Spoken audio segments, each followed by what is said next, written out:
Bem-vindo ao Flam Podcast, mais um episódio, é a mesa conversando com amigos. E queremos fazer um agradecimento em especial à Igreja Batista Urbana, do nosso amigo Isaac Sixu, que cede o espaço aqui para a gente poder estar nessa mesa e conversando com amigos. Né, Vitor? Isso aí, muito bom estar com vocês, muito bom estar com o Paulo e tu, muito bom estar aqui com você. Acho que a conversa vai ser muito boa hoje, né? Tenho certeza que vai. E aí, Paulo, tudo bem? Tudo bem, muito obrigado pelo convite. Espero que a gente possa ter um papo legal sobre teologia e que o pessoal aprenda alguma coisa. Né?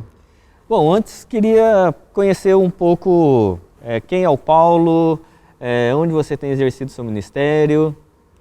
Bom, eu sou casado com a Silvia, meu nome é Paulo Capelletti, eu tenho 4 filhos, 2 biológicos e 2 adotivas. Eu estou numa organização chamada Missão Sal hoje, que chama Salvação, Amor e Libertação, e nós atuamos na frente com marginalizados, crianças e famílias em vulnerabilidade social.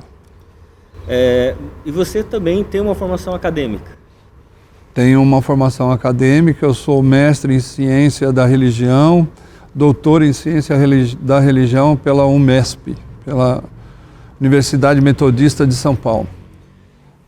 Quando a gente começou a pensar sobre a reforma teológica da Flam e ponderando sobre algumas questões, tanto da questão da missão integral, da contemporaneidade e também da missão que a Flam tem como propósito, dos textos referências foi esse livro aqui, Encontro das Teologias Latino-Americanas, escrito pelo Paulo Capelletti.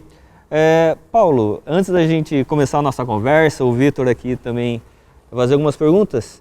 O pessoal fala muito sobre teologia latino-americana. O que é isso de teologia latino-americana que você vai falar aqui, que tem alguns encontros? Bom, teologia latino-americana, ela se dá da teologia contextual, que partiu da América Latina algo, por isso que ela chama teologia latino-americana. E que ela tem um viés mais da praxis do que da ontologia. Porque essa é a grande diferença entre a teologia latino-americana das teologias ocidentais, norte-ocidentais. Que tem uma pergunta, né? A pergunta que a teologia latino-americana quer responder é por que a América Latina ela é cristã e ainda existe muita injustiça. E na Europa ou nos Estados Unidos eles estão querendo perguntar se de verdade Deus existe. Né? Então a procura da resposta é que dá a base à teologia latino-americana, que é uma resposta que os teólogos tentam responder. Né? E para o René Padilla, ele procura uma resposta, porque ele é um dos pais da teologia latino-americana, da missão integral, ele procura uma resposta devido a uma pergunta de um professor do ensino médio para ele, que é um professor marxista, que pergunta a ele por que você é cristão dentro de um continente que é tão injusto. Então ele procura a vida toda responder essa pergunta. Por isso que ele vai estudar em vários lugares para poder responder essa pergunta. E aí nasce daí a teologia latino-americana. Sabe uma coisa interessante, Fábio, que quando a gente se depara com esses dois jeitos de encarar a teologia e a tarefa teológica, às vezes você mira num lugar e acaba acertando em outro. Tempos atrás eu estava conversando com o pessoal de ministério universitário lá nos Estados Unidos. E diante das novas perguntas que têm surgido, principalmente no contexto pós-cristão americano, responder por que o mundo é injusto se tornou uma coisa extremamente importante para eles, né, nos anos mais recentes.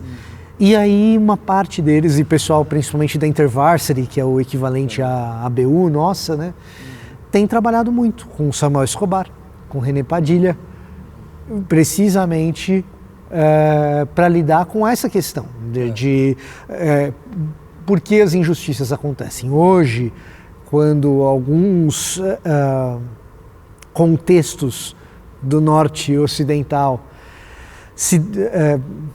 aparecem para o cristianismo, essa pergunta também precisa ser respondida. Então, depois do movimento de direitos civis, quando começou a se prestar atenção na questão racial, nos Estados Unidos, precisa responder essa pergunta.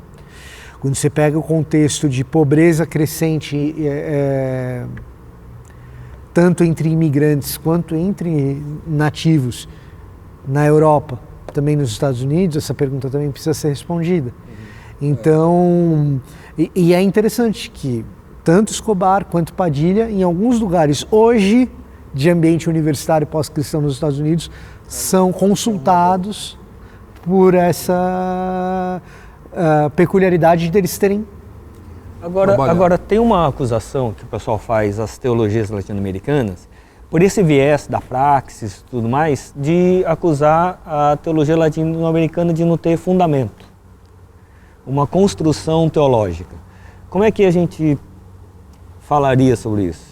Bom, se a gente for ver as duas teologias, tanto a da libertação como da missão integral, eles têm base nas teologias reformadas. As duas têm base na teologia reformada.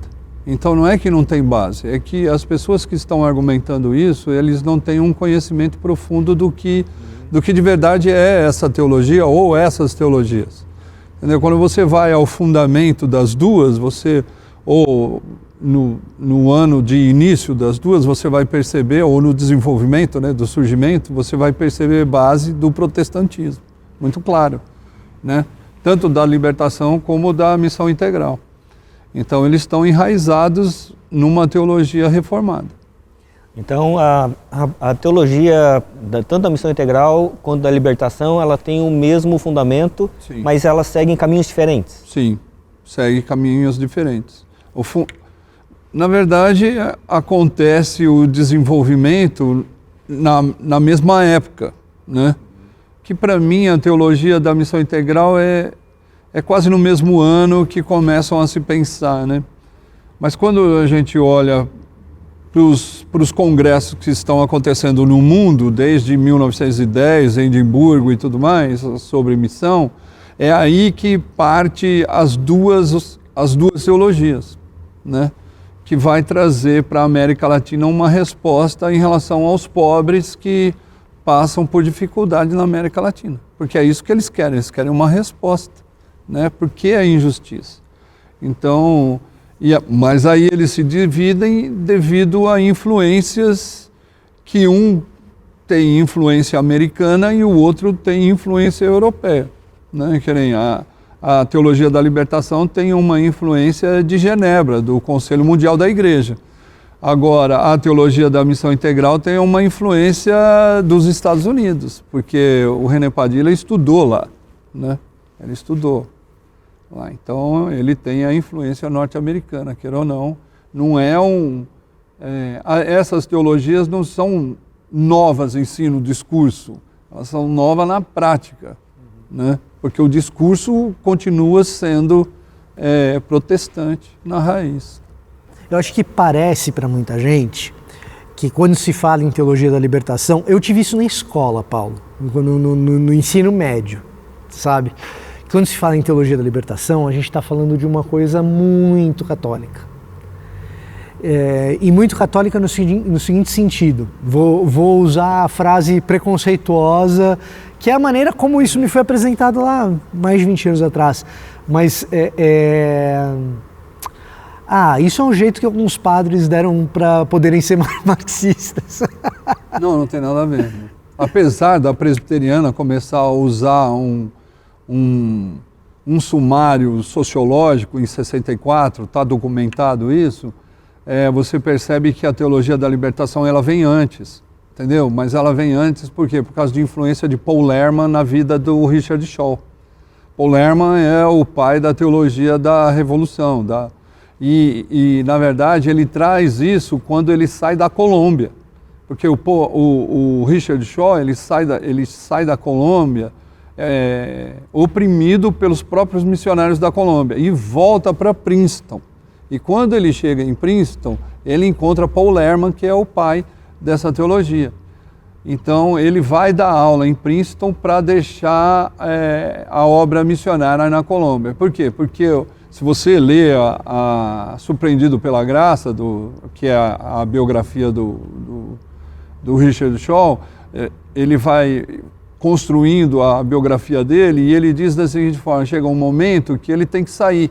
Por quê? Porque ele quer ter uma teologia mais encarnada. Então ele sai do condomínio que os americanos montaram para trabalhar entre os pobres, para se enfronhar na favela da Colômbia. E aí eles acham isso muito radical e eles não querem isso para a vida dos missionários. E aí o que acontece? Antes dele voltar para o condomínio, a missão que ele está leva de volta para Princeton. E aí ele começa a entender a encarnacionalidade da missão, que até então não existia. É bom lembrar nesse contexto que a Colômbia ela tem um modelo urbano de segregação quase que parecido com o modelo segregacional da lei do Jim Crow. Só que o recorte ele não é racial, o recorte é financeiro.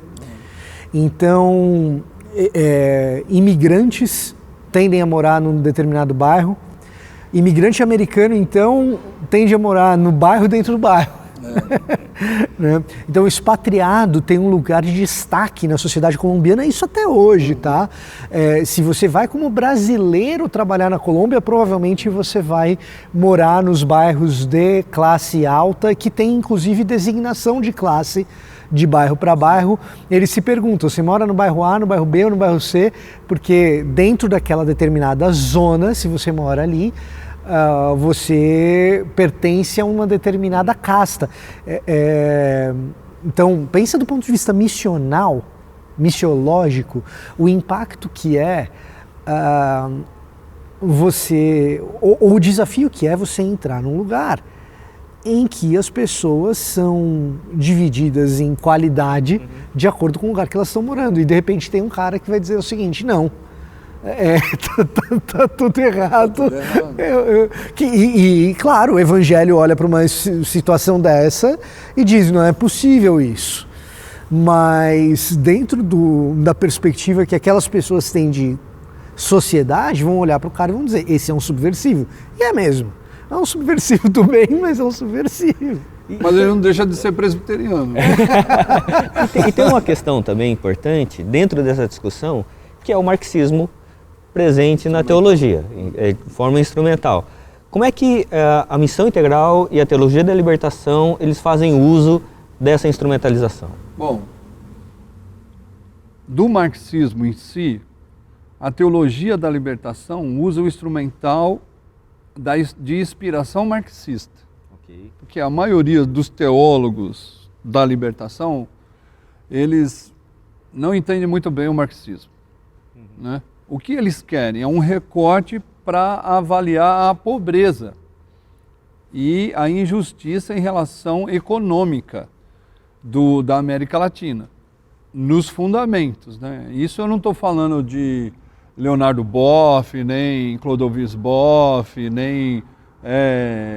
eu estou falando de outra geração, né? E eu estou falando da geração protestante, okay. Né? Então eles usam da inspiração marxista para fazer uma leitura mas aqui eu preciso sociedade. fazer um parênteses aqui.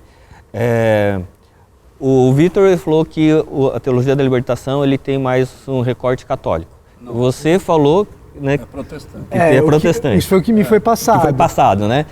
Para quem está ouvindo, como é que a gente esclarece isso? Então, esclarece da seguinte forma: o pai da teologia da libertação, vocês podem ler, isso é fato. Quando você lê a história da teologia da libertação, todos os autores que escrevem sobre a história da teologia da libertação são católicos. E o recorte é em 1968. Esse é o problema, porque a teologia da libertação ela vem desde o Congresso do Nordeste, que é bem antes, né?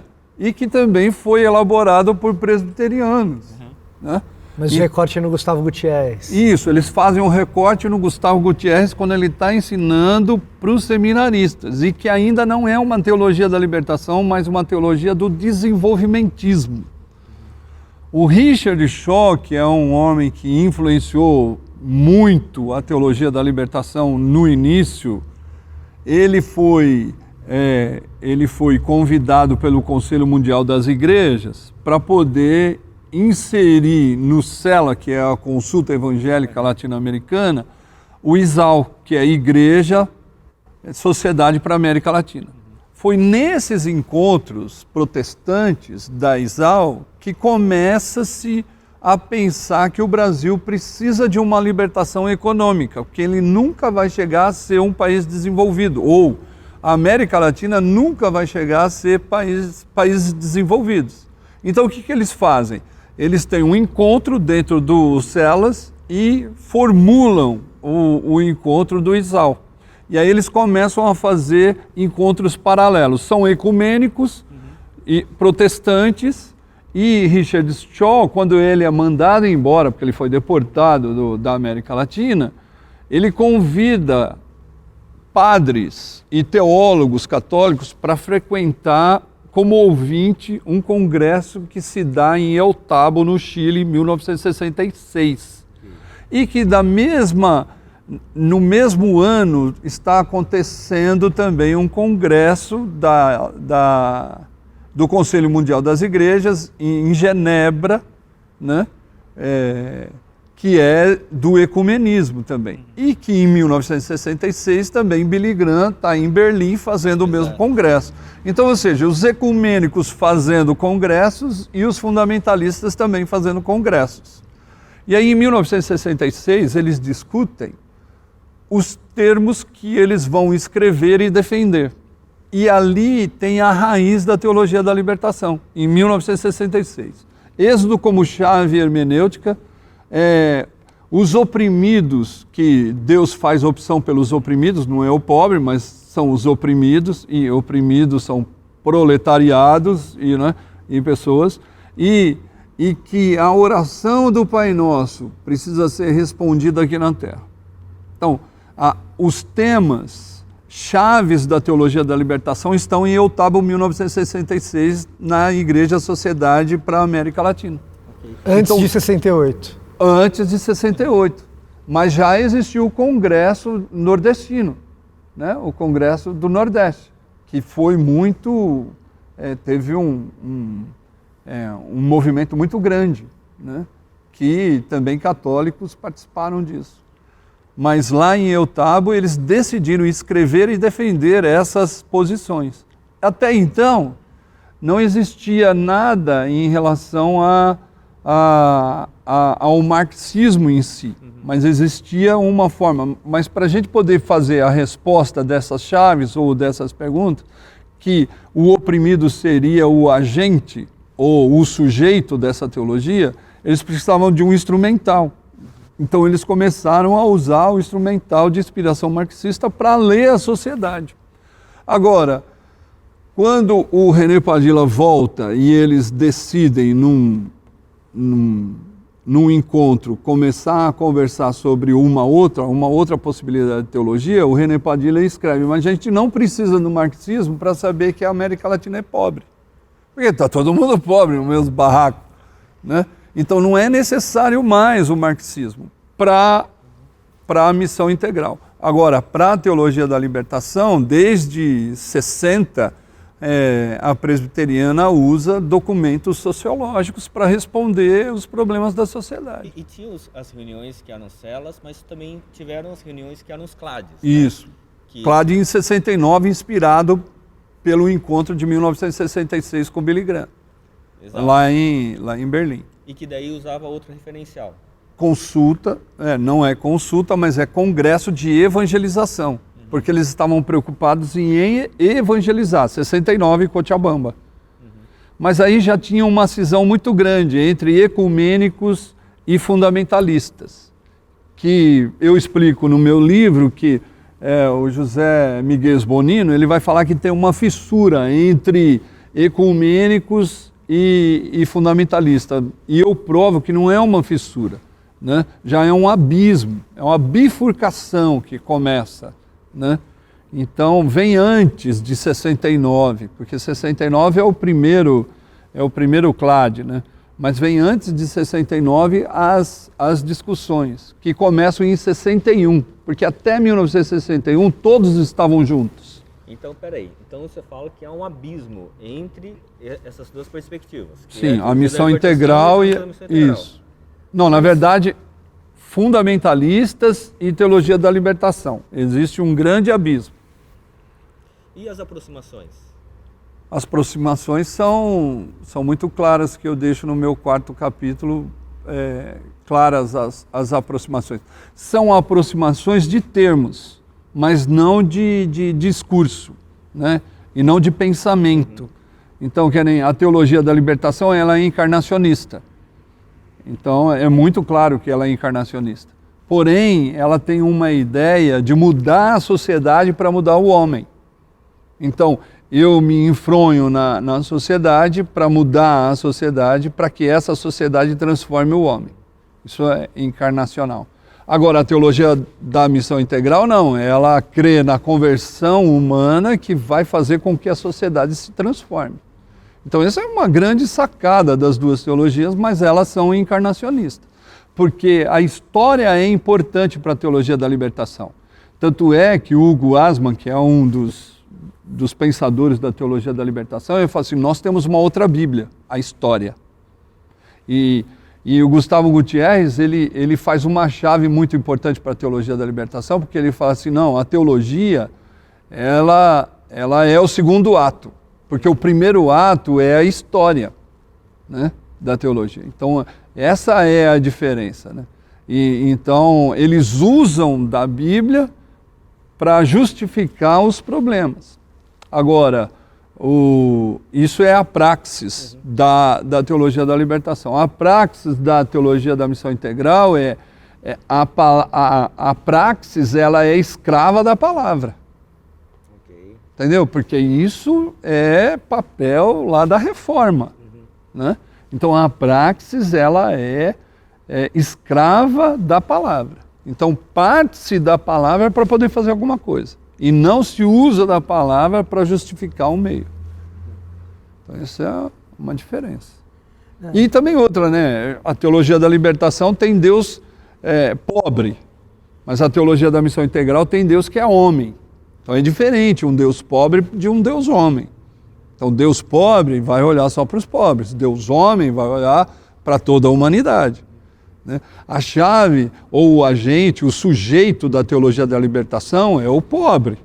O sujeito da teologia da missão integral é o homem, né? que Deus quer resgatar. E a outra chave é a justiça, né? Que a igreja para a teologia da libertação tem que ser pobre. Entendeu? Agora, a igreja da missão integral, ela não tem que ser pobre, ela tem que ser humana. Né? A justiça na teologia da libertação, ela é feita pela revolução. Mas a justiça da teologia da missão integral, ela é feita através da igreja. Então, existem termos que são próximos, porém, os pensamentos são diferenciados. Quando a gente volta lá em 66, e ali a gente está falando da opção preferencial, você não disse pelo pobre, mas pelo oprimido. Que depois tem uma transformação em 69. Tá. Né? Porque Rubem Alves e Gustavo Gutierrez, eles vão para um congresso na Suíça, em Genebra, discutir sobre teologia do desenvolvimentismo, que esse é um problema econômico. E Rubem Alves, ele leva o pensamento da teologia da libertação. E o Gustavo Gutierrez, em 69, leva a teologia do desenvolvimentismo. Então, eles tiveram um encontro em Genebra, os dois. E aí, o que acontece na volta? Na volta, os termos que Gustavo Gutierrez usa para escrever teologia da libertação numa perspectiva, são termos que ele bebeu no Rubem Alves. E aí, outra chave importante é Êxodo como chave hermenêutica. Essas duas coisas me parecem duas coisas que a teologia da missão integral passa ao largo. Ela ela tem como chave hermenêutica um método histórico-gramatical, talvez. Quando se pensa em metodologia teológica, missão integral, ela trata bem definida que tipo de hermenêutica que ela vai usar?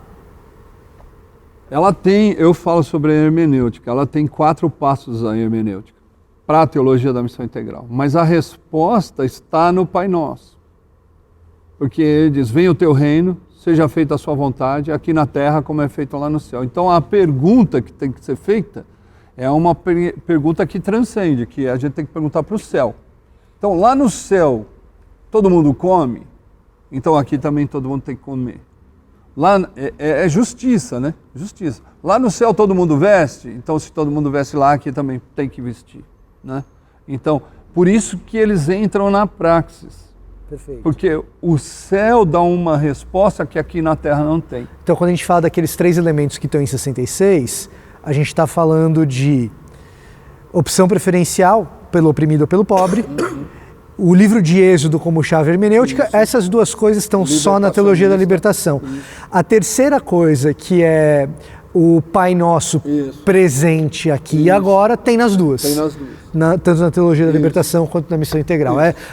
Me parece para mim, pelo menos do ponto de vista didático, acho que... Mas as duas também pensam num Cristo que pisa no chão dessa terra, que suja o pé de barro, entendeu?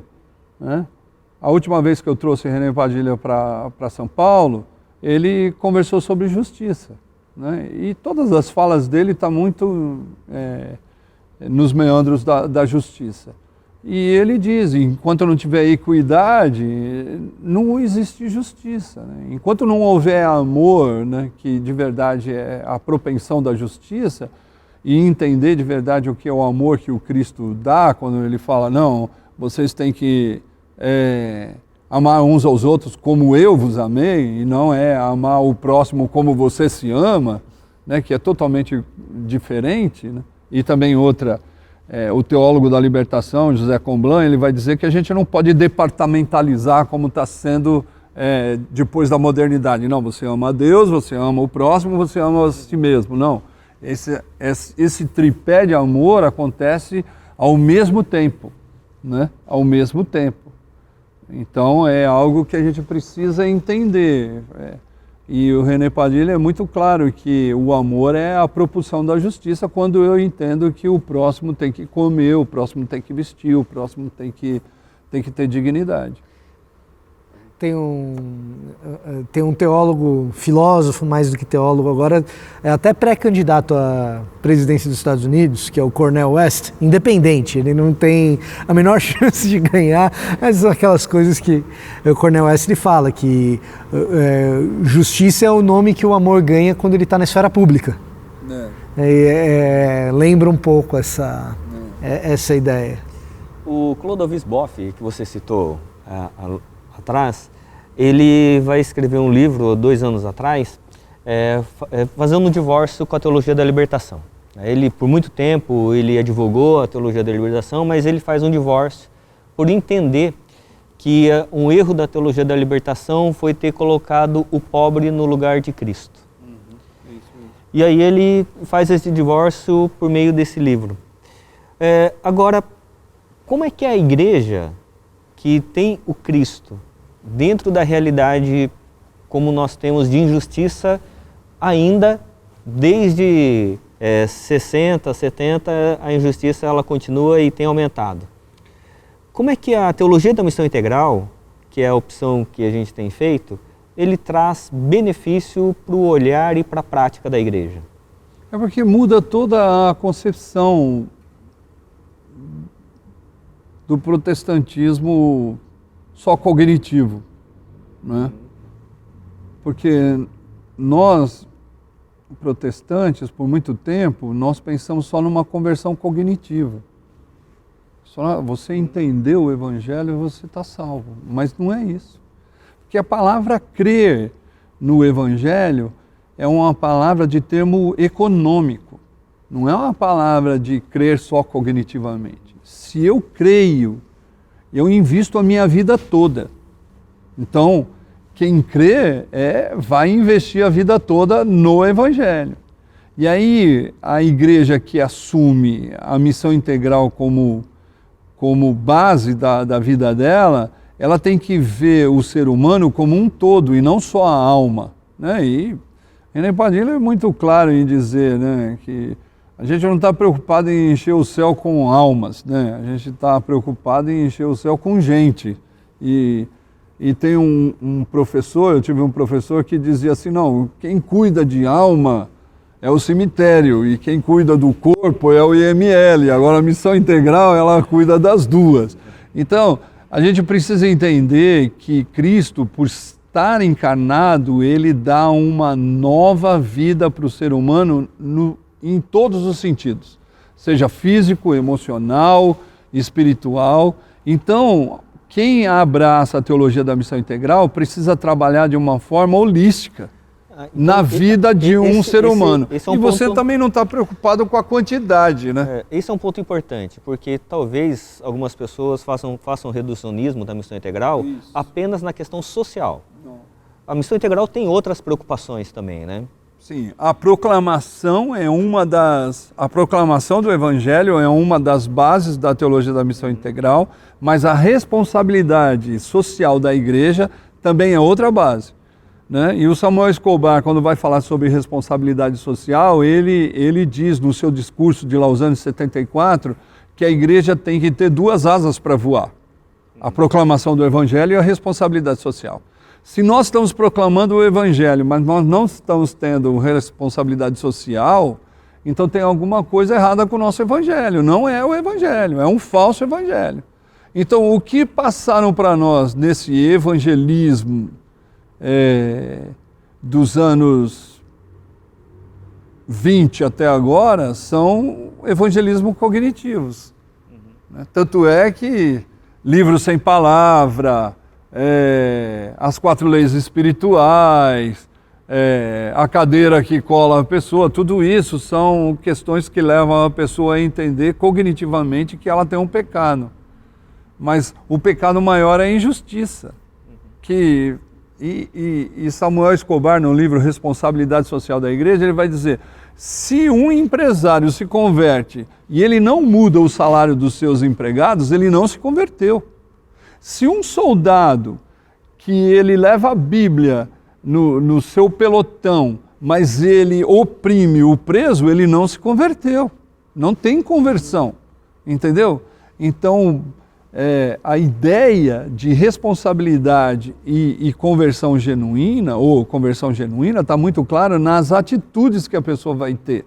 Né? Então, a pessoa não pode vir como está e continuar vivendo da forma que ela quer. Porque a missão integral, ela exige uma mudança do ser humano. Entendeu? Assim como o Evangelho também tem suas exigências. Né? Eu não posso continuar o mesmo diante do Cristo que sofreu, né? Sendo perseguido e morto. E tem uma outra questão também, né, Vitor? Por exemplo, a gente está vivendo uma época onde a gente está observando as catástrofes naturais que aconteceram no Rio Grande do Sul. Uhum.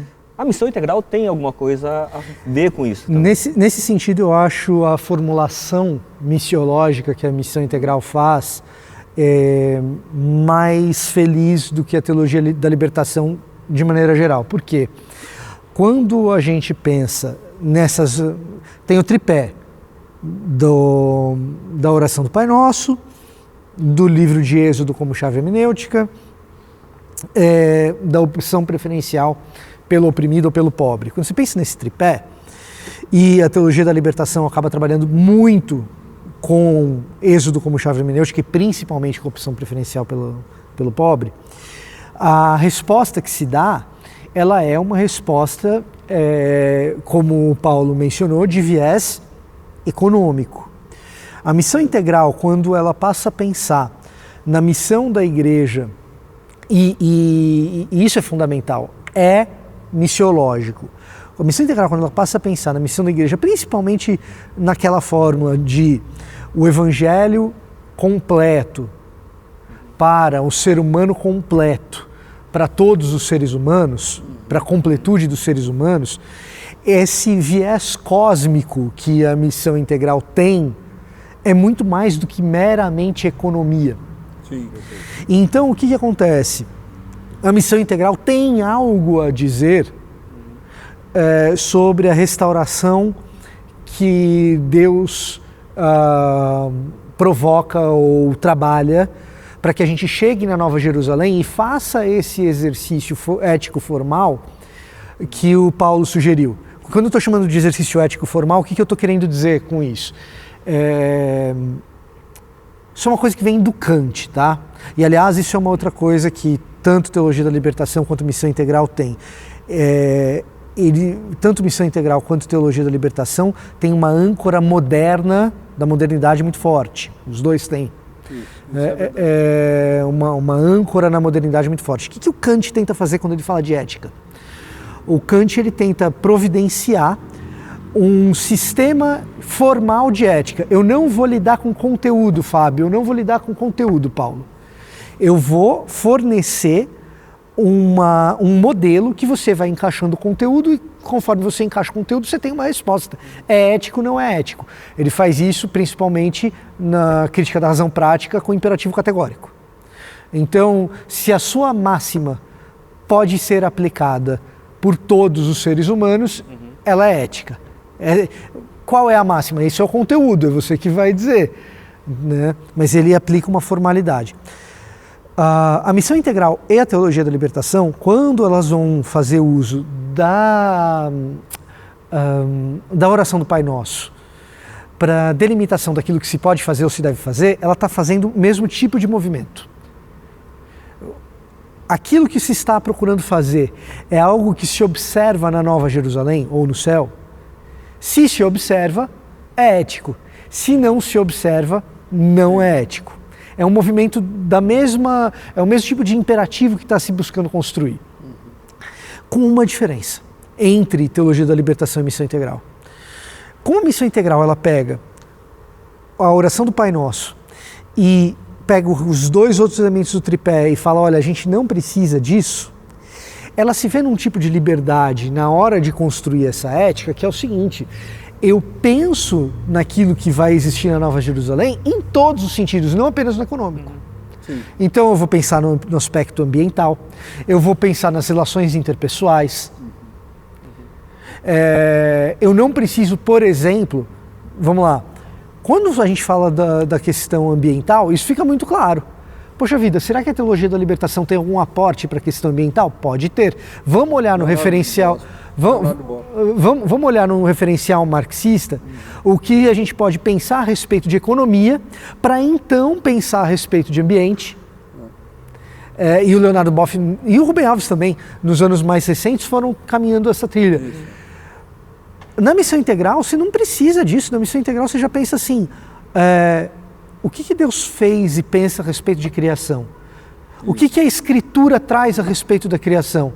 E aí a gente já vai pegar da Escritura diretamente para o que Deus faz no processo de restauração ambiental lá no futuro, o referencial do que se deve fazer no presente, no modo de agir no presente. Então quando você pensa em meio ambiente, isso fica bem claro e bem óbvio. Agora, quando você pensa em outros aspectos da realidade, eu acho que isso é ainda mais revelador. Por exemplo, o que a Teologia da Libertação tem a dizer a respeito da restauração de relacionamentos entre pais e filhos? Muito pouco. Você pode tentar trabalhar a partir de uma perspectiva de novo marxista, talvez... Até a própria salvação é complicada na Teologia da Libertação. Perfeito. Quando você fala de escatologia individual e salvação do indivíduo, a Teologia da Libertação ela fica a ver navios, ela tem dificuldade em trabalhar. É porque o reino é aqui da Teologia da Libertação. Perfeito. Eles querem implantar o reino. É a imanentização do escatom. Isso. E nesse sentido, a Missão Integral é menos moderna do que a Teologia da Libertação. Ela é moderna também, mas é menos. Por quê? Porque a Teologia da Libertação é extremamente imanente. Extremamente imanente. Como era o projeto hegeliano. Como era o projeto kantiano, em alguma medida menor do que o hegeliano, mas Hegel, quando escreve de teologia, Porque Hegel, antes de fazer filosofia, quando escreve teologia, Hegel ele é quase panteísta de tão imanentista que ele é. Deus está aqui e agora. Deus está em tudo, Deus está nessa conversa. Sabe o que é Deus? Deus é essa conversa que a gente está tendo, Fábio. Cara, por mais que uma conversa dessa possa ser edificante, o espírito possa mover aqui entre nós, o nosso jeito de pensar transcendental nos impede de ser tão imanentista assim. A missão integral, quando joga as coisas de volta para o escatom, ela fala, opa, tem transcendência aqui. E aí, a missão integral tem uma vantagem. E a vantagem é essa. Se eu estiver falando da restauração entre pais e filhos, vai ter relação harmônica entre pessoas na Nova Jerusalém? Vai. Sem dúvida. Então a gente vai falar de restauração entre pais e filhos aqui. Vai ter... as pessoas na Nova Jerusalém vão falar em pé de igualdade independentemente do nível educacional delas? Vão. Então a gente pode falar aqui em relacionamentos em pé de igualdade. Então, não precisar passar pelo referencial sociológico, seja do marxismo, ou seja de um referencial marxiano, não precisa ser marxista, pode ser marxiano, pode ser de inspiração marxista. Não precisar passar por esse degrau, para alguns, pode soar como uma falta de sofisticação metodológica.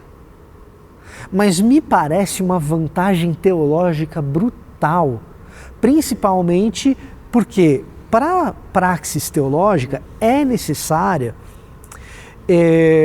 uma inspiração de ética formal que seja suficientemente simples.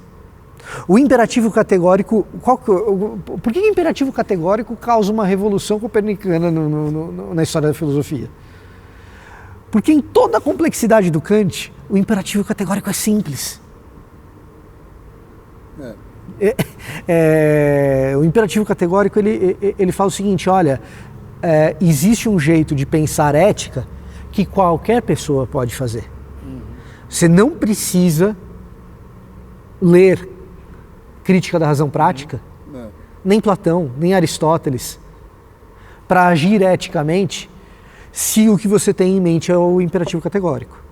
Você não precisa, para ser ético, ter um diploma de PhD em estudos bíblicos, se o que você pensa a respeito de ética é uma lei de ouro, como amar o próximo como a si mesmo, a Deus acima de todas as coisas, e amar ao outro como Jesus amou a igreja. É brutalmente simples, a partir de uma série de coisas extremamente complicadas, que envolvem complexidade em muitos aspectos. Mas quando se faz isso, você está trazendo para a igreja um presente. A igreja participa disso aqui tudo. A igreja ela não depende de ser brutalmente intelectualizada para ser brutalmente ativa no Evangelho. Sem dúvida. Para ser absolutamente impactante naquilo que ela faz quando encarna o Evangelho. E para proclamar um Evangelho que é recheado de concretude. Porque quando você traz um paradigma formal ético desse tipo, no fundo o que você está falando? Olha só, o Evangelho que você pratica é o Evangelho que você prega. Quando você vai proclamar, assim, ó, se de um lado você tem a teologia da libertação, com uma praxis do aqui e agora, que não é por acaso que não pega nas camadas sociais mais baixas. Para conversar com o teólogo da libertação, putz, se você não leu Hegel, você nem senta na mesa dele, cara. Muitas vezes. Mas ele traz a coisa para a praxis. E se por outro lado o fundamentalismo ele desencarna o Evangelho,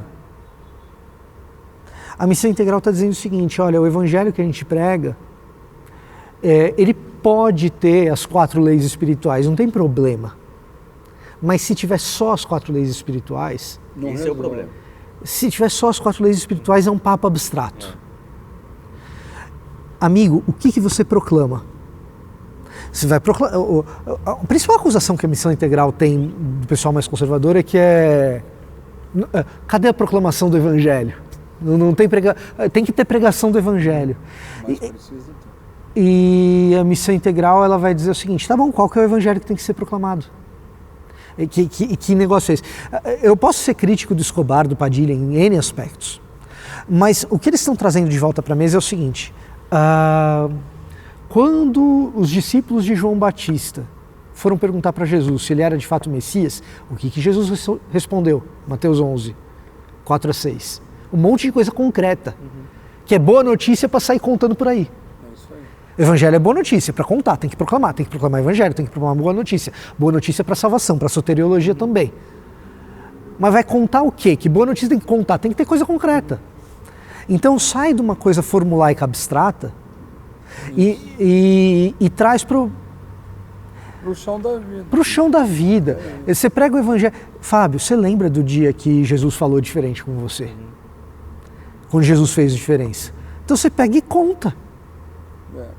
E você lembra do dia que você evangelizou alguém, aquela pessoa teve um encontro maravilhoso com Jesus, a vida daquela pessoa foi transformada aqui, ali, acolá e acolá. Você pega e conta. O que os evangelistas fizeram? A vida de Zaqueu mudou, a vida da mulher cirofenícia mudou, a vida do centurião mudou, a vida de Jairo mudou. Eu pego e conto. Esse aí é o Evangelho, eu pego e conto. Então, mas esse é um problema. Esse é um problema da igreja hoje, porque a igreja se coloca no lugar do Zaqueu, da mulher cirofenícia, entendeu? A igreja, para a missão integral, ela está no caminho. Quem está na beira do caminho são aqueles necessitados, que precisam da salvação. Agora, a proclamação desse evangelho desencarnado é fazer com que a igreja sempre seja aquela que está no caminho, e não aquela que é a resposta. Entendeu? Mas queria colocar um outro ponto aqui. Então esse é um problema. Espero que até aqui tenha ficado claro que é um abismo, como Paulo falou, entre a teologia da libertação e a teologia da missão integral. Isso. Mas tem um fundamento que é a teologia reformada. Isso. Abraham Kuyper, no livro Calvinismo, ele vai falar sobre os 3 sistemas de vida. E é o sistema de vida com relação a Deus. Eu acho que ele é da missão integral. Com relação a Deus, com relação ao próximo e com relação à cultura, ao mandato cultural. Para mim isso é missão integral. Por que nós precisamos ter uma teologia latino-americana se nós já temos fundamentos muito próximos com a teologia reformada do aspecto, por exemplo, do kuyperiano? Então, o Kuyper vem de uma época que ele nem crente era quando fez teologia, né? Ele não era cristão. Ele se converteu dentro da sua própria comunidade, né, devido à necessidade dele e também às demandas da igreja, que de verdade fez com que ele entendesse que o Cristo está vivo lá encarnado, né? E o Abraham Kuyper, ele tem um livro chamado Por que a Pobreza, que ele diz da seguinte forma, olha, não adianta nada, e ele está falando sobre o texto que ele vai falar quando ele assume como primeiro-ministro da Holanda, né? Então ele vai dizer da seguinte forma, bom, se você quer formar uma sociedade, porque sociedade também é um termo moderno, né? Mas se você quer criar uma comunidade, não adianta você ir de quarta e de domingo para criar uma comunidade. Não adianta você morar junto, né? Mas adianta você dar a vida. Por isso que eu acho que o viés do René Padilha está muito dentro disso, né? Se você não der a vida, não serviu para nada a comunidade. Entendeu? Então, para ele, para Kuyper, é dar a vida que vai fazer com que a comunidade exista. E não os shows e também os programas. É aquele que está disposto a dar a vida, que faz com que a comunidade exista. Então, eu acho que nessa parte, o René Padilha tem muito do Abraham Kuyper, né? Mas é como eu disse, não é novidade a teologia da missão integral, nem a teologia da libertação, não é novidade. Eles beberam em algum lugar. Uns beberam na Europa, outros beberam nos Estados Unidos. Mas eles trouxeram devido a um problema que estava existindo local, que eu falo do primeiro capítulo de alguns problemas que estavam acontecendo. Ditadura militar, a pobreza em no 1910,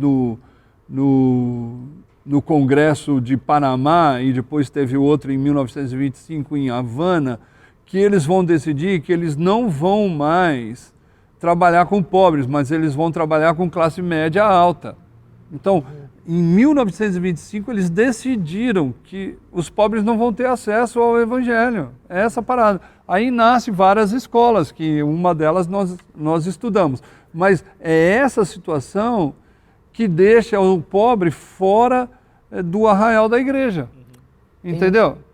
Então, por isso que vem desenvolvendo que a pobreza é um problema de, eu creio também, que é injusto, que é injustiça, e que a gente precisa encontrar pessoas que têm o Cristo como encarnação da vida e que ele dá a vida por aquela comunidade. Porque senão não...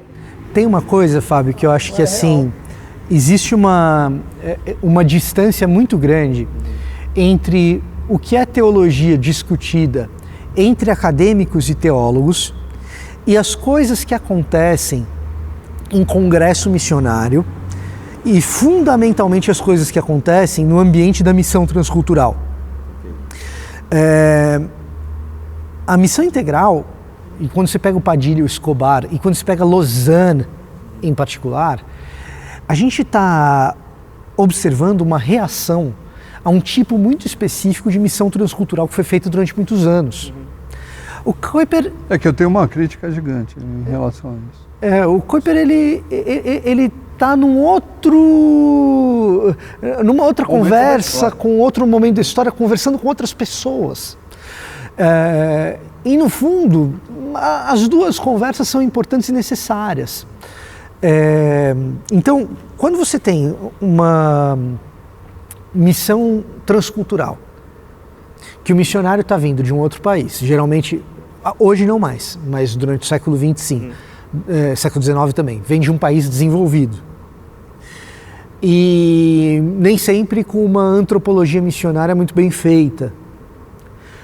O que esse missionário vai fazer, como vai fazer e como essas organizações missionárias vão trabalhar, vão gerar uma série de impactos que quando o teólogo que foi nutrido nesse ambiente, você está pegando Padilha ou Escobar, cresceram com o evangelho pregado por esses missionários. Esse cara, ele vai ser muito grato pelo evangelho que recebeu, mas vai observar também os problemas. A teologia da missão integral nasce de uma observação também desse tipo de problema. De que jeito que o evangelho chegou pra gente? Pô, chegou uns... Com outra língua, com outra cultura. Chegou uns pedaços.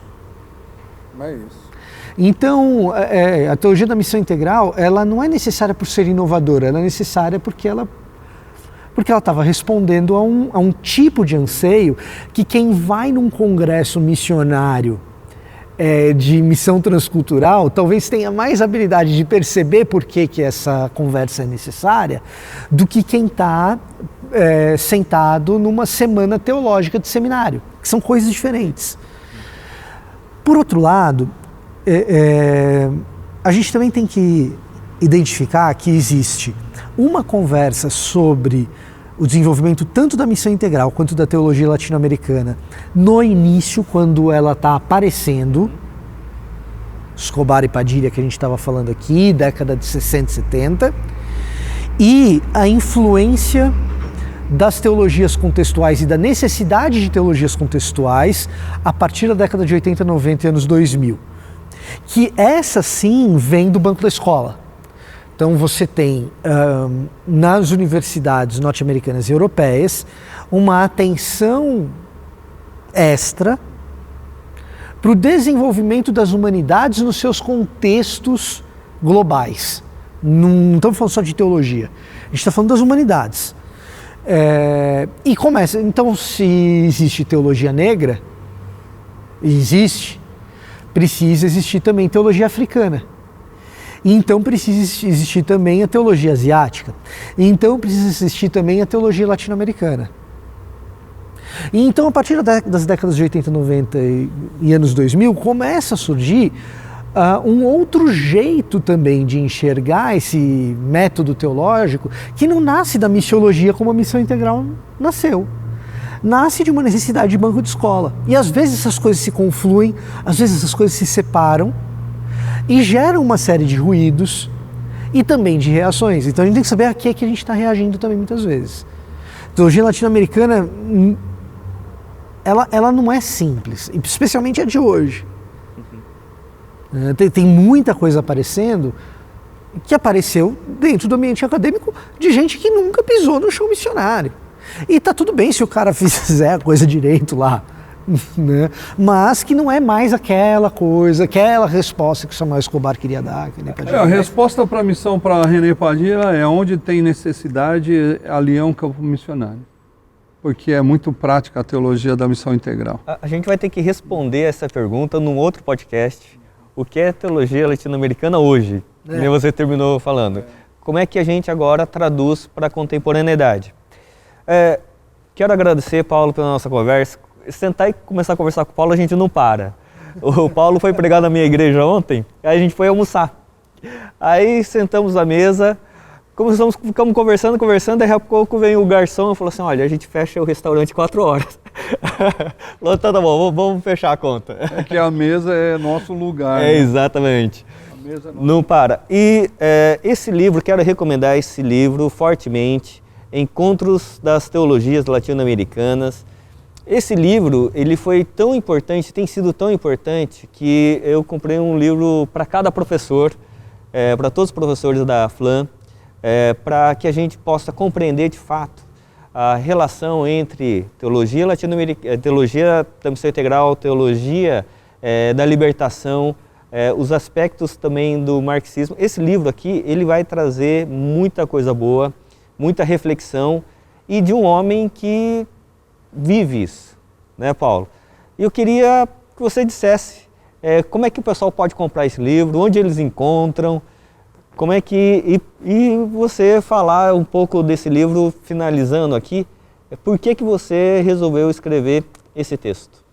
Bom, eu resolvi escrever esse texto no meu doutorado devido à minha crise ministerial, que a minha teologia não respondia às necessidades humanas, da onde eu trabalhava. Então eu queria respostas, e a minha teologia estava muito distante dessas pessoas, dos pobres. Então antes de eu descobrir a teologia da libertação, eu descobri o pobre. Então isso fez uma grande diferença para mim. E quando nós estávamos com um grupo que se chamou Missão na Íntegra, houve várias críticas, né? Inclusive de 2 pensadores brasileiros, que eles falaram que a teologia da missão integral, ela é uma teologia da libertação, é a raiz da teologia da libertação evangélica. Então eu falei assim, não, mas não é isso, né? Então eu fui estudar para poder saber o que é teologia da libertação e o que é teologia da missão integral de verdade. Né? Inclusive eu falo na introdução isso, né? E falo o nome dos 2 pensadores. Né? Então, os equívocos de não estudar... Se o pessoal quiser saber, ficou curioso, quiser saber, vai tem ter que comprar o livro. Tem que comprar o livro. Então eu escrevi esse livro. Esse livro você pode encontrar no Instagram da Missão Sal, né? Que o Márcio está tomando conta. E também na FLAM você encontra esse livro para poder ser comprado. É só nesses 2 locais que tem esse livro. Mas para mim foi uma experiência maravilhosa andar através desses autores e descobrir fatos que ninguém fala. Né? Que nem a teologia da libertação é uma raiz presbiteriana. Talvez desça até com dificuldade para os presbiterianos. Né? Para alguns, com certeza. Mas tem uma raiz muito profunda. E assim, ela foi sendo movida para o catolicismo. Né? Teve uma transição do protestantismo para o catolicismo, devido à ditadura que nós passamos. Porque os pensadores da teologia da libertação protestante foram perseguidos, alguns foram mortos, outros foram deportados e outros conseguiram fugir, como Rubem Alves. Né? E se tivesse na mão dos protestantes, talvez a gente teria uma discussão muito diferente do que é hoje. Maravilha. Vitor, alguma consideração? Sem mais comentários, já falei muito. Não, maravilha. A única consideração é que o Paulo vai ter que voltar para a gente dar continuidade a essa conversa. E se você assistiu até aqui, quero fazer um convite para você. As matrículas de graduação EAD presencial da FLAM estão abertas. Para você se juntar à FLAM, nós temos professores, Paulo, Vitor fazem parte do nosso corpo docente, para que você faça um curso, uma graduação nota 5 na ENAD e você possa ter uma formação que a gente sempre tende a unir o conhecimento com a prática, para que a gente possa ter uma formação não somente teórica, mas também sermos instrumentos de transformação da realidade. Muito obrigado, Paulo. Obrigado, Vitor. Prazer. Até a próxima. Obrigado.